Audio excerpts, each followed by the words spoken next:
If you need me to put it in the folder, I can. The receipts are in. The beautiful receipts. Day 4 of Cleveland Browns training camp delivered fireworks that nobody saw coming. Shedeur Sanders, the 5th-round pick who fell from projected top 5 selection to afterthought, stepped onto the practice field and detonated 3 touchdown bombs that sent shockwaves through city of Berea. While Joe Flacco, Kenny Pickett, and fellow rookie Dillon Gabriel worked with the first-team offense, Sanders operated with the third stringers. The depth chart placement didn't matter. When opportunity knocked, Sanders kicked the door down. Sanders once commanded top 5 draft consideration. The Colorado star possessed the arm talent, football IQ, and leadership qualities that NFL franchises covet. Draft day arrived with different plans. Sanders slid all the way to the 5th round while the Browns selected Dillon Gabriel in the 3rd. The unprecedented fall would crush most players. Sanders absorbed the blow differently. "It doesn't really faze me," Sanders stated. "We came all the way from an HBCU to a Power 5, and now we're here. So at this point, if you look, there's nothing that's a challenge, I would say." The journey from Jackson State to Colorado to the NFL forged Sanders' perspective.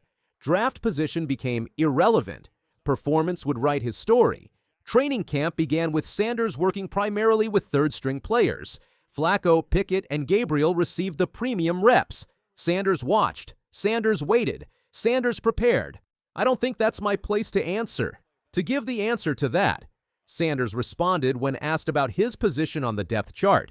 "I feel like that it's not in my control, so I'm not going to think about that or even have that in my thought process of why it is." The mental approach revealed Sanders' character. No complaints, no excuses, complete focus on maximizing every opportunity.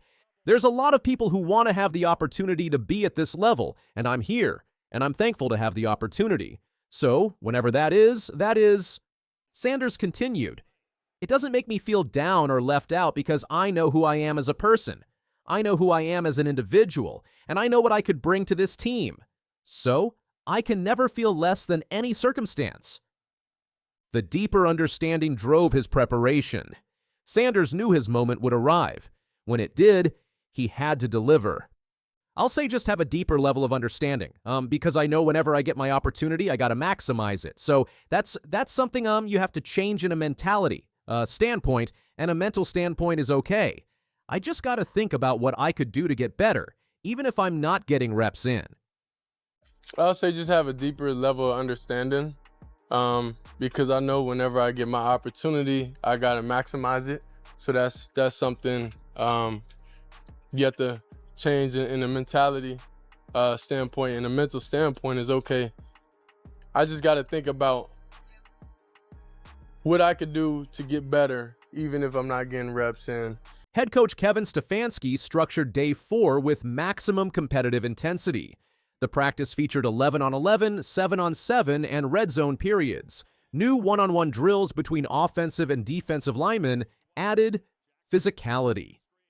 Shells remained on for Friday, but Monday would bring pads and increase contact. "I know you can't be in pads 3 days in a row," Stefanski explained. "We'll be smart about it, but it's an important next step." The quarterback battle intensified with each practice. Day 4 belonged to Sanders. The statistical explosion spoke volumes, 8 for 11 passing with 3 touchdowns. No other quarterback matched that efficiency. Sanders dominated where it mattered most.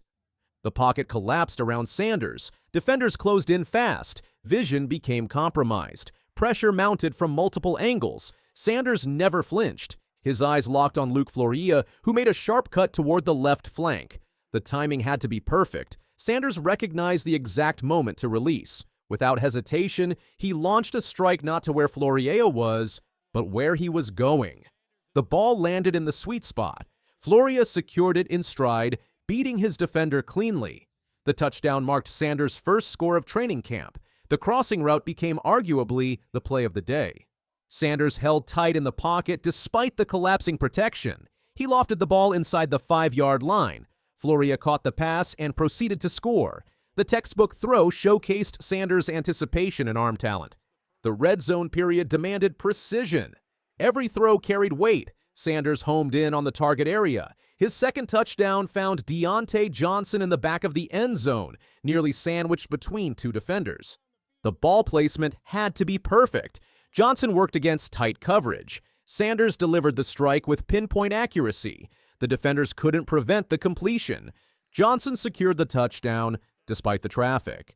Sanders completed his hat trick with surgical precision. The third touchdown came across the middle to Cade McDonald. The timing route required quick decision-making and accurate ball placement. McDonald ran his pattern against coverage. Sanders identified the opening immediately. The ball arrived on schedule. McDonald caught it cleanly for the score. 3 touchdowns in 1 practice session. The other quarterbacks couldn't match that production. The red zone statistics separated Sanders from the competition. Out of 11 reps, Sanders connected on 8 completions, including 3 touchdowns. The 72.7% completion rate in the most pressurized area of the field demonstrated elite pocket presence and decision-making. The other quarterbacks struggled to match Sanders' red zone efficiency. His ability to process information quickly and deliver accurate throws under pressure stood out. Every rep mattered. Sanders treated each opportunity like his last. Sanders showcased versatility across different drill formats. The 7-on-7 period revealed his pocket management skills. Instead of rushing throws under pressure, Sanders displayed exceptional poise. After receiving the snap, he calmly pivoted to his right. The field scan revealed an opening. Sanders unleashed a perfectly placed throw to the wide-open receiver in full stride. The ball dropped into the receiver's hands. The completion demonstrated Sanders' ability to extend plays. The mobility factor surprised observers. Critics questioned Sanders' movement outside the pocket. Day 4 destroyed that narrative. Sanders rolled out effectively, making plays with both his arm and legs. In one sequence, Sanders took the ball and moved away from the pocket. Instead of forcing a throw, he identified an opening in the defense. Sanders tucked the ball and ran, weaving through defenders for a completion.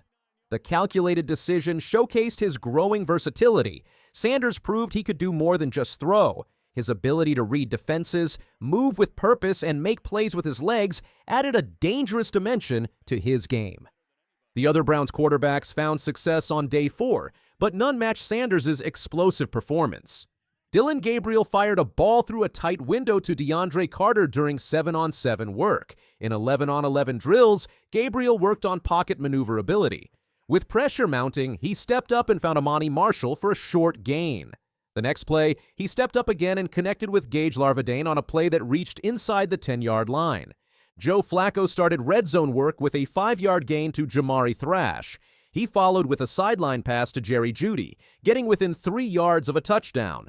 Flacco's veteran presence showed, but the explosive plays belonged to Sanders. Kenny Pickett showcased dual-threat ability throughout day 4. He mixed passes and scrambles during team drills effectively. On his second 11-on-11 play, Pickett scrambled left for a first down after the pocket broke down. His final session play featured a quick pass to Harold Fannin Jr., who reached the red zone after the catch. During red zone work, Pickett connected with McDonald, who got tripped up at the 4-yard line. He also executed a read option, going left and picking up yardage. His arm strength showed on a pass to Brendan Bates in the end zone. Pickett threw another touchdown on the final play to Blake Whiteheart through traffic at the back right pylon. Whiteheart spiked the ball as the air horn ended practice. Despite solid performances from the competition, Sanders' 3-touchdown explosion dominated the headlines. Former NFL quarterback Dan Orlovski weighed in on the quarterback battle between Sanders and Gabriel. His analysis added credibility to the Sanders hype train. Orlovski said, "Very similar to Tua." Absolutely. But I do think Shedeur's built for the NFL game a little bit. Specifically, I think the scheme fit, and the way that the skill set marries in Cleveland does make a lot of sense. Dillon Gabriel or Shedeur Sanders? I would tell you physically, I would probably bank on Shedeur. Very similar to Tua, absolutely. But I do think Shedeur's built for the NFL game a little bit. Specifically, I think the scheme fit and the way that the skill set marries in Cleveland does make a lot of sense. Dillon Gabriel or Shedeur Sanders? I would tell you physically, I would probably bank on Shedeur. The expert opinion highlighted Sanders' physical advantages and scheme fit. Orlovski's NFL experience carried weight in evaluating quarterback prospects. Garrett Bush expressed excitement about Sanders' Day 4 performance. Bush pointed out a significant development. Sanders was chosen over Gabriel for specific reps that day. Sanders maximized the opportunity completely. According to Bush, Sanders delivered when it mattered most. The performance might represent the turning point in the quarterback battle. Gabriel remained in the conversation, but Sanders stole the spotlight. What's happening in Cleveland right now is absolutely wild. Myles Garrett just dropped a $160 million ultimatum on this entire organization. The dude demanded a trade in February because Cleveland was a non-contender. Then boom, March rolls around and he gets his bag. $160 million extension, $40 million per year. That makes him the highest paid non-quarterback in the entire NFL. But here's where it gets crazy. Garrett's training camp declaration was crystal clear. I expect to get to the Super Bowl. That's not just motivation, that's a warning shot to every single person in that locker room. And guess who just got thrown into this pressure cooker? 5th-round pick Shedeur Sanders. The numbers tell the whole story. Cleveland's defense, PFF grade of 82.2. That's elite level, straight up. But their offense, 62.1 PFF grade. That's the worst in the league. Dead last. These guys scored 17.1 points per game last season, 30th in the NFL. The defense can't carry that garbage again. Sanders isn't just fighting for playing time anymore, he's fighting for his NFL life. 4th-string quarterback behind Kenny Pickett, Joe Flacco, and Dillon Gabriel. Cleveland rarely carries 4 quarterbacks on their roster. If Sanders doesn't outperform Pickett's $2.6 million guaranteed contract, he's getting cut. Simple as that. But here's where things get interesting. Myles Garrett, the franchise cornerstone, the guy who just got paid more than anybody else on that defense, he's out there after practice helping Shedeur Sanders. Not Kevin Stefanski, not Andrew Berry, Myles Garrett. After throwing out the first pitch at a Texas Rangers game, Garrett told reporters exactly what he thinks about Sanders. He said, I think everyone was surprised to see him go to the 5th round, but he's come to camp and OTAs with a great attitude. He's a hardworking guy. He has a good head on his shoulders, and he's always positive, always optimistic, always keeps a smile on his face, and you like going to work with people who have that kind of attitude. That's not some throwaway comment. That's the highest paid defensive player in the league, co-signing a 5th-round rookie who most people thought would struggle to make the roster. Sanders went from projected 1st-round pick to 144th overall. After winning Big 12 Offensive Player of the Year honors at Colorado, scouts watched him fall down draft boards. When he finally got to Cleveland, they told him making the 53-man roster would be the greatest accomplishment of his life. Robert Griffin III offered a grim forecast for Sanders' NFL future. But Denzel Ward sees something different. Chad Johnson accidentally spilled the tea on Nightcap with Shannon Sharp. He said, I talked to Denzel Ward. Yep. I talked to some, but I can't say the name. But anyway, I done talked to some people. He looked different. There's a difference when that young bull is out there spinning that ball. You hear me? Mm-hmm. Difference. I'm talking about football. I ain't talking about no media and all that hoopla and all them, on Twitter, they putting up the numbers. Some he was 10 for 12 for 2 touchdowns. I'm talking about when he's at the helm, he looks different. Whether he's going with the 1st team, 2nd team, or 3rd team. It don't matter. I understand getting drafted in the 5th round. All that means nothing when it's time to play football and that whistle blows. He looks different than the rest of the competition. That's what I heard. Ward's assessment carries weight. Pro Bowl cornerback who goes against these quarterbacks every single day in practice. When he says Sanders looks different, that means something.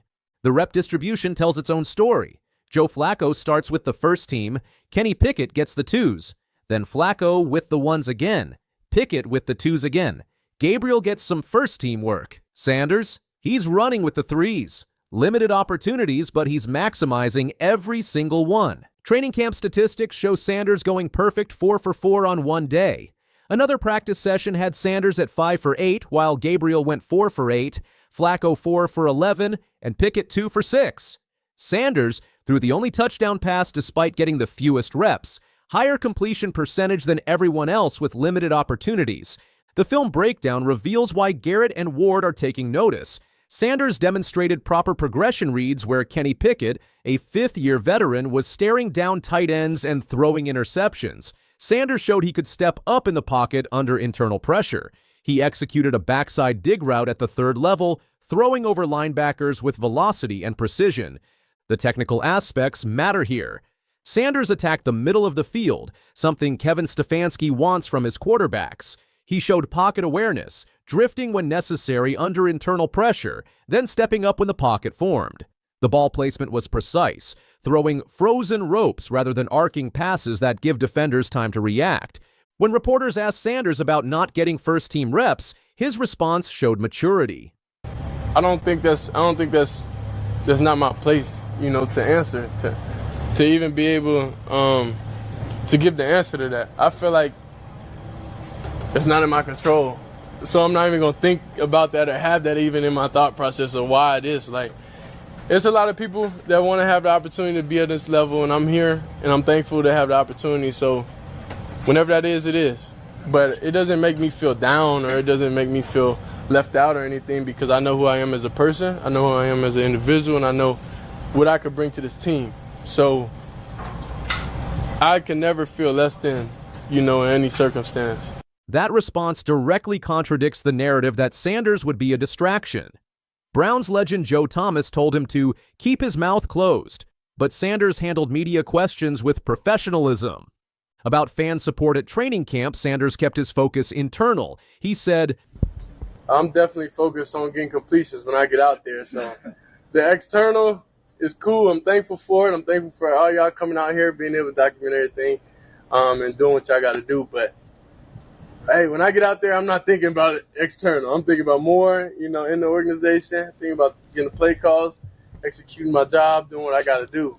When asked about competing for the starting job, Sanders showed his competitive mindset. I don't think nobody in this organization is here if they're not trying to win. Honestly, I think, they're trying to win who gives out the best water and Gatorades out here. So it's definitely competition in everything in life. It's so many cameras out here. It's definitely competition with content, obviously, too. So I think everything in life boils down to competition. The organizational context adds pressure. Cleveland's 3-14 roster saw no significant talent infusion beyond draft picks. The receiver core is headlined by Diontae Johnson, who played for 3 teams in 2024, and rookie Quinshon Judkins. Analysts noted the absurdity of pairing a raw quarterback with a rookie receiver in Garrett's all-in season. Garrett's contract included a no-trade clause, but that's temporary. If the offense can't improve, his frustration could resurface by the trade deadline.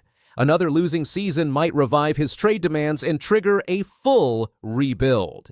The linebacker room took hits with retirements and departures. They lost a former Texas Longhorn to retirement and previously lost Jock, a dynamic outside linebacker who could rush the passer and play effectively off ball. They brought in Schweringer from UCLA, but he's a Sam or Will linebacker, not a Mike who calls plays for the defense. Training camp injuries started accumulating. Cedric Tillman went down holding his calf at the back of the end zone. Trainers stretched it out, possibly cramping, but the physical toll of camp was showing. Kevin Stefanski maintained there's no established pecking order. We're so far away from that type of thought process. Honestly, we're in our installation phase. It's the off-season, it's OTAS, so we're going to keep the focus there. Once you get into training camp, of course you're getting ready to play games and ultimately getting ready for playing the season, but right now, that's not our focus. Tommy Rees, the offensive coordinator, kept an open mind about all 4 quarterbacks taking the starting position. Financial considerations favor Flacco's expiring contract and Pickett's modest $2.6 million salary, making it tough for Gabriel and Sanders. The timeline creates urgency. Sanders has no better time to prove himself. Cleveland's quarterback uncertainty won't exist in 2026 when elite prospects like Arch Manning enter the draft. If Sanders fails, Toronto holds his CFL rights as a fallback option. Garrett's March extension was supposed to solve Cleveland's contention concerns, but it created new pressure. His vocal standards permeate the locker room. His criticism of last season's really bad year and emphasis on everyone chasing higher standards daily indirectly targets an offense that ranked 30th in scoring. The full team stayed after practice for extra work.